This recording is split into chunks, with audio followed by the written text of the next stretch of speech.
Assalamualaikum warahmatullahi wabarakatuh. Perkenalkan, nama saya Abdul Hamid, NIM 211872050001, Prodi Pendidikan Pancasila dan Kewarganegaraan. Di sini saya akan menjelaskan tentang keadilan distributif pasar.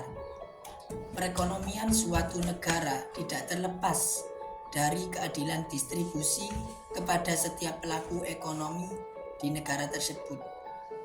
Namun faktanya distribusi di negara kita belum sepenuhnya berjalan dengan adil. Masih banyak terjadi ketidakadilan yang menyebabkan kesenjangan dalam pendapatan dan kekayaan individu. Hal tersebut menyebabkan kemiskinan di Indonesia terus meningkat. Dari kejadian itu ada baiknya suatu negara, khususnya di Indonesia, dapat mengembangkan sistem distribusi dalam Islam. Hal ini dikarenakan Islam sangatlah adil dan menjalankan suatu perekonomian, apalagi dalam Islam kita tidak diperkenankan menggunakan riba yang hanya memberi keuntungan sebelah pihak saja.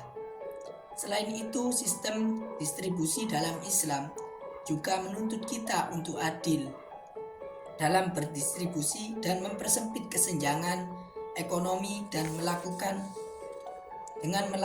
zakat, infak, sedekah, wakaf dan waris. Hal ini bertujuan agar teroptimalnya perekonomian suatu masyarakat. Pengalaman pembangunan ekonomi yang dijalankan di Indonesia dengan menggunakan mekanisme pasar yang terkadang sering terjadi ketidakadilan dan bahkan menimbulkan masalah-masalah dalam pembangunan ekonomi dan masalah sosial lainnya. Pertumbuhan ekonomi yang tinggi tanpa diimbangi dengan distribusi yang adil dan merata akan menyebabkan kesenjangan ekonomi. Munculnya kesenjangan ekonomi akan menimbulkan masalah-masalah lain seperti penduduk miskin bertambah, pengangguran meningkat, tingkat kejahatan meningkat, kualitas pendidikan menurun. Oleh karena itu, kesenjangan merupakan salah satu persoalan dalam pembangunan ekonomi. Di samping itu, yang tak kalah pentingnya ialah memastikan bahwa struktur produksi harus menjamin terciptanya hasil-hasil yang adil. Solusi untuk mencapai keadilan distributif dalam pasar.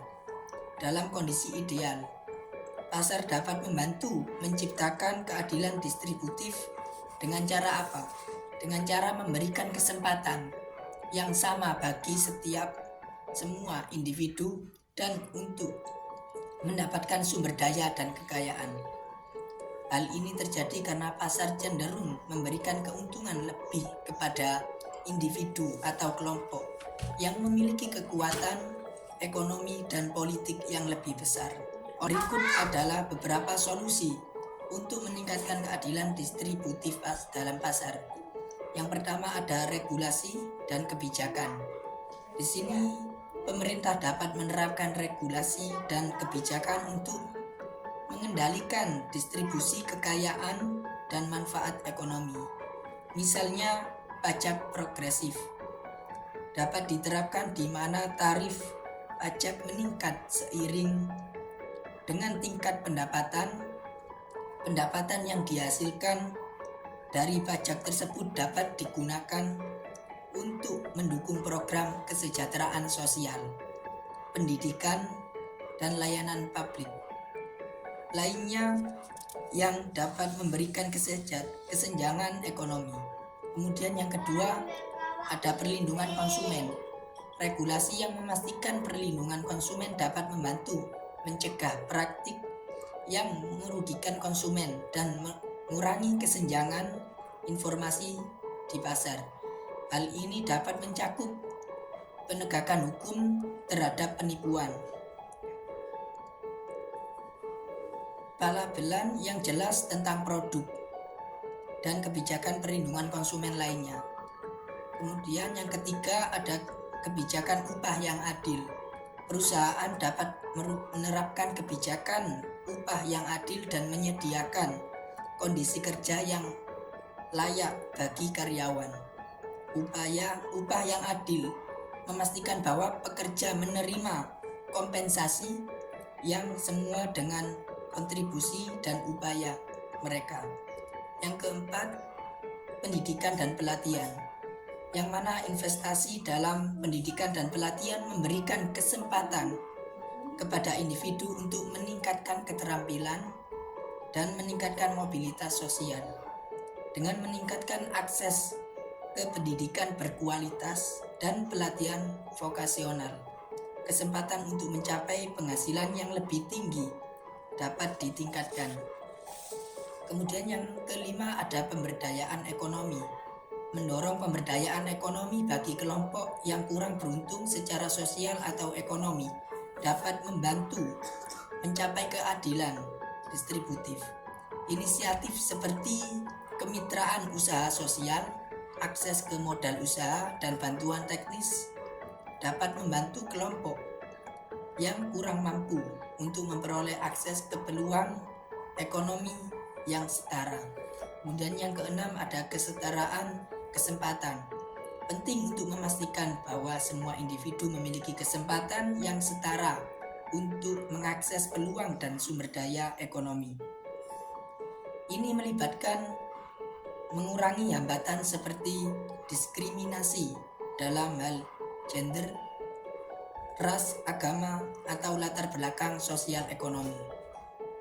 Jadi kesimpulannya yaitu pada intinya keadilan distribusi pasar adalah bahwa dalam sistem ekonomi pasar, distribusi kekayaan, pendapatan, dan sumber daya lainnya tidak selalu adil atau merata di antara semua anggota masyarakat.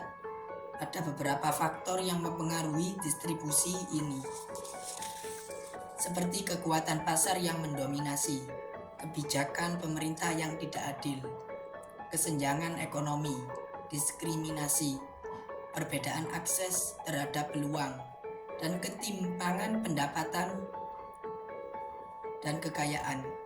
Maka penting bagi pemerintah dan lembaga lainnya untuk berperan dalam mengatasi ketidakadilan tersebut melalui kebijakan yang mendukung kesetaraan peluang, perlindungan konsumen, regulasi yang adil, dan program bantuan sosial. Cukup sekian dari saya. Terima kasih. Wassalamualaikum warahmatullahi wabarakatuh.